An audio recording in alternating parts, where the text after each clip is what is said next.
வணக்கம் மக்களே. இந்த வீடியோவில் நம்ம என்ன பார்க்க போகிறோம்னா, யாருக்கெல்லாம் வெளிநாட்டில் போய் குடியுரிமை வாங்கி அங்கேயே தங்கணும்னு நினைக்கிறீங்களோ அவங்களுக்கான வீடியோ தான் இது. கிட்டத்தட்ட 150 நாடுகள் விசா இல்லாமல் பயணிக்கலாம் தெரியுமா? வெளிநாட்டின் ஒரு வீட்டை வாங்குவதன் மூலமாக அல்லது தேசிய மேம்பாடு நிதிகளுக்கு பங்களிப்பதன் மூலமாக குடியுரிமை பெற அனுமதிக்கின்றன. இந்த திட்டம் ஏராளமான நன்மைகளை வழங்குகிறது. விசா இல்லாமல் பயணம். இதில் துபாய் உலகளாவிய முதலீட்டாளர்களுக்கு ஒரு முக்கிய இடமாக தொடர்ந்து இருந்தாலும், ஆன்டிகுவா மற்றும் Bermuda, Dominica, Grenada, Saint Louis போன்ற கரீபியன் நாடுகள் முதலீட்டின் மூலம் குடியுரிமை திட்டங்களுக்கு ஈர்ப்பை பெற்று வருகின்றன. இந்த நாடுகள் வெளிநாட்டினர் ஒரு வீட்டை வாங்குவதன் மூலமோ அல்லது தேசிய மேம்பாட்டு நிதிகளுக்கு பங்களிப்பதன் மூலமோ குடியுரிமை பெற அனுமதிக்கின்றன.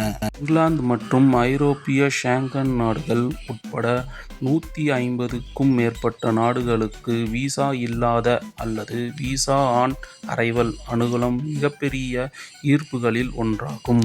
வரிவிலக்கு திட்டங்கள். சிபிஐ திட்டத்தின் மையமானது முதலீட்டில் உள்ளது.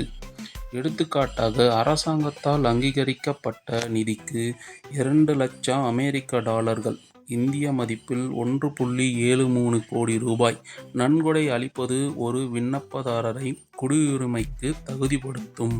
ஆன்டிகுவாவில் மேற்கிந்திய தீவுகள் பல்கலைக்கழகத்திற்கு 2.6 லட்சம் அமெரிக்க டாலர்களை நன்கொடையாக வழங்குவது ஒரு மாற்று வழி.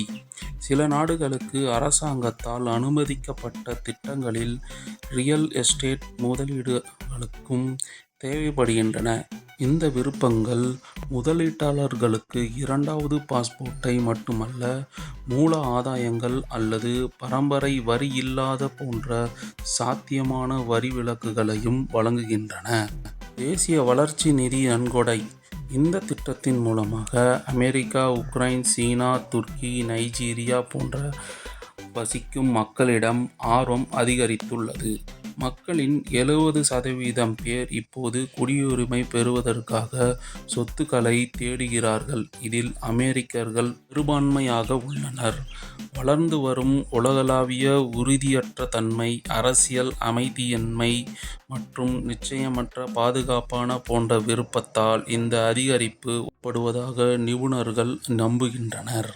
என்னதான் இது சந்தோஷமான விஷயமா இருந்தாலும், அங்குள்ள அந்த நாட்டு மக்கள் அதை ஏற்றுக்கணும்ல. ஏன்னா அதில் ஒரு ட்விஸ்ட் வச்சுருக்காங்க.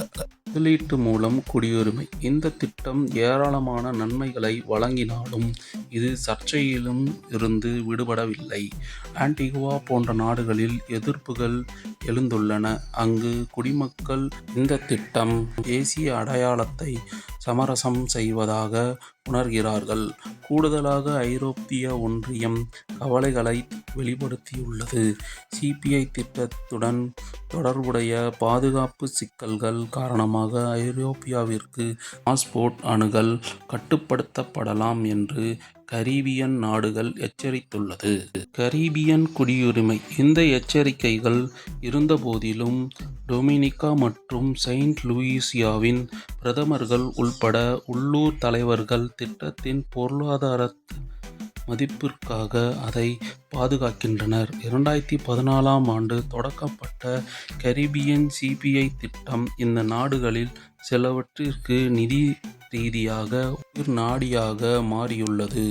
ஆன்டிகுவாவின் பிரதமர் காஸ்டன் ப்ரவுடன் இந்த திட்டத்தின் வருவாய் நாடு திவால் நிலையை தவிர்க்க உதவியது என்று வெளிப்படையாக கூறியுள்ளார்.